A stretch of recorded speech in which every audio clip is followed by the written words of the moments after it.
Is the holiday season, which means tons of awkward reunions with family and friends. Here are their tips on how to lean into your inner awkward person. You may know her from Working Moms, comedian Juno Rinaldi. Juno, come on in here. It is so good to see you, and I'm excited to talk to you because we're talking about sort of being a weirdo. Yes. Yes, we are. I've got a thing for awkward folks. I feel like I'm a bit of a weirdo myself. I embrace my inner weirdo, just covering my Spanx right now. That's what's happening. But let's talk about being a performer and like overcoming that awkwardness. Is that something you should be striving to do? And if so, how do you do that? Gosh, you know, I really like to embrace the awkwardness.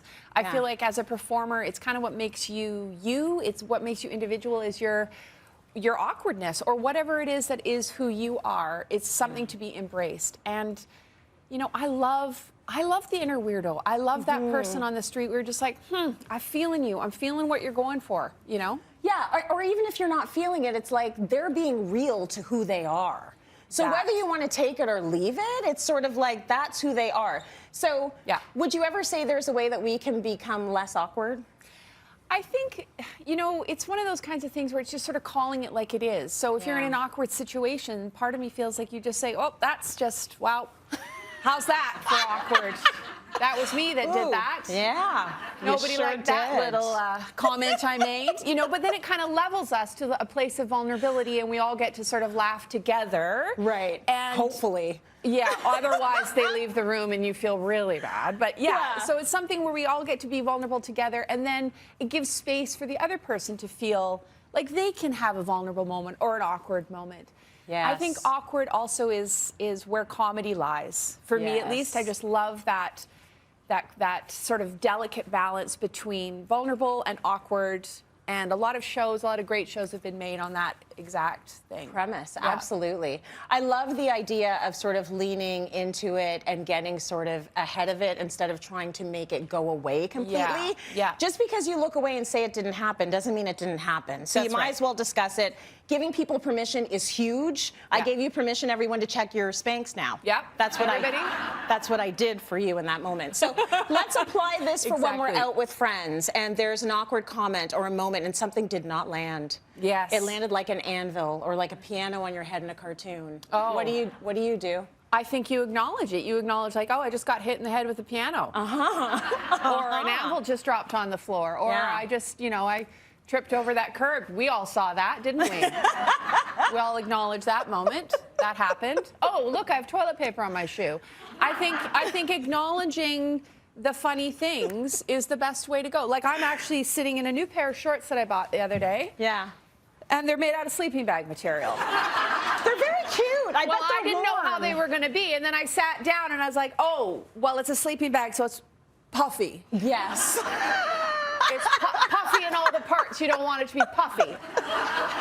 So I don't know if I'm going to wear these again. So that kind of a thing, right? Right. Yeah, I'm sitting in these chairs every day, and I should have known better because this is what I have going on. But I'm trying to embrace, like I'm trying to, there's no right way to sit when you're a TV host. Like there's no chair is gonna do it. So it's like, you know what? This is what it is, guys. And now you have permission to also sit like this, right? With your rolls out, right? And just enjoying them. Okay, so one thing that happens, you're in a moment, something doesn't land, you said something weird, it got awkward, you got in front of it, but then you go home and if you're anything like me, you overthink it. So now you're like, oh my gosh, like how uncomfortable did I make that person feel? Is there going to be some kind of repercussion from this? Do they think I'm a meanie? Do you do that? Do you overthink? Rumination is my middle name. Oh. It's the worst. And I think we all do. We all go, oh, God, why did I say that? Why did I do it? Why did I do that? Yeah. But honestly, I think everybody is more concerned about what they're saying and doing that they haven't even given a second thought to what you said. And even if they did, you know, we're human. We're people. We say things. If you need to get ahead of it, if you need to say something, you know, to them at some point, you can. But honestly, I think it's fine. It's fine, right? It's fine, everyone. It's so fine. Your eyes say it's fine. I love bringing that vulnerability to the awkwardness. I think it's good that we all sort of get really comfortable with our weirdo-ness, and that's what you bring to your show. So your late night talk show, My Special Guest. Could you tell me about your show? Oh my gosh, it's this funny little thing because I'm Juno right now, sitting in this incredible space of a talk show, and my character that I play on the show is Juno, but it's a heightened version of myself, and I'm just like wanting to, like, Juno. It's a lot going on here. I understand if you can't follow it. Anyway, the show is called My Special Guest, and I wanted to play on this idea about fame and sort of feeling like you're a big deal, right? Yeah. And because of Working Moms, I've been given a lot of opportunities in that area. So I wanted to sort of play on the idea of this character, Juno, who thinks that she is a really big deal, and why doesn't she open up her own talk show and get some really famous people on here? Yeah. And it turns out, can't get one soul to come on her show except for her dearest and oldest best friend. And that friend shows up every episode. But she finally does get a friend or a celebrity to come on her last episode, and it's the miraculous Jan Arden. Ooh. But how does Jenny and Juno, who is the duo, how do they handle a real celebrity after they've gone through just like nobody watching the show?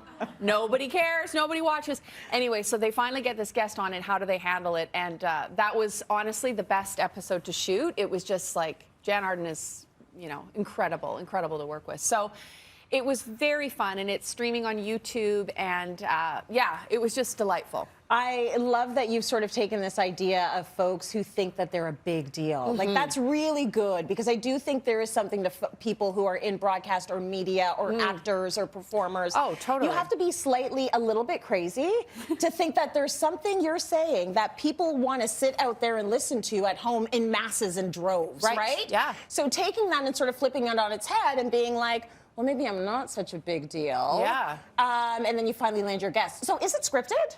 It's scripted. Oh, it's scripted. Yeah, okay. it's scripted, and I wrote it, and my dear friend Jenny and my husband, actually, Mike Rinaldi, is also a writer on the show, and we wrote it, but then there's always room for jokes. You can go off You can go off into little tangents, and we do. And Jenny and I have worked together for years and years and years. We met in theater school in the 90s, and so we have a real shorthand, and it's really lovely to play together. And we had such an amazing time with Archipelago, which is a production company that put it all together for us. It was really unique. But yeah, it's that whole like spin of like fame, and is it really what you think? And and so Juno just doesn't get that, and then at the end she gets this Jan Arden. Now, you're doing your own thing, and there are a lot of women out there that, will see that you've done a successful series, and now you've gone out on your own, you're writing it, you're acting it, you're starring in it. Is there anything you could give in terms of advice for women who are looking to find a little bit more agency in their careers? As an actor, it's one of the biggest things to try and find, because you otherwise are just beholden to the telephone or someone else giving you a job. So I've always been a creator when I was younger, and through university and college and early days of always creating work, and I feel like that's the way to let your real inner artist shine. Yeah. So, and especially in our day and age, everyone's got a phone. Yeah. We can all make a little video. Do it yourself. You can run it by your friends. You can go for a walk and talk about a short story, submit Instagram. There's so many ways to do it. And it's really about exercising that inner artist anytime. We love that. And we love that you're doing it and you're bringing awkwardness and vulnerability to the forefront. I wonder if that's a Canadian thing. Do you think that's very Canadian to be that like self-deprecating, like I'm a little silly, I'm a little insane, let me just throw it out there on a tray? Yeah, throw it out there on a tray, because I'm going to pick it up. You'll pick it up. I'm picking it up. Yeah, that's what I like about you. Very nice, Juno. Congratulations. Thank you so much. That is amazing.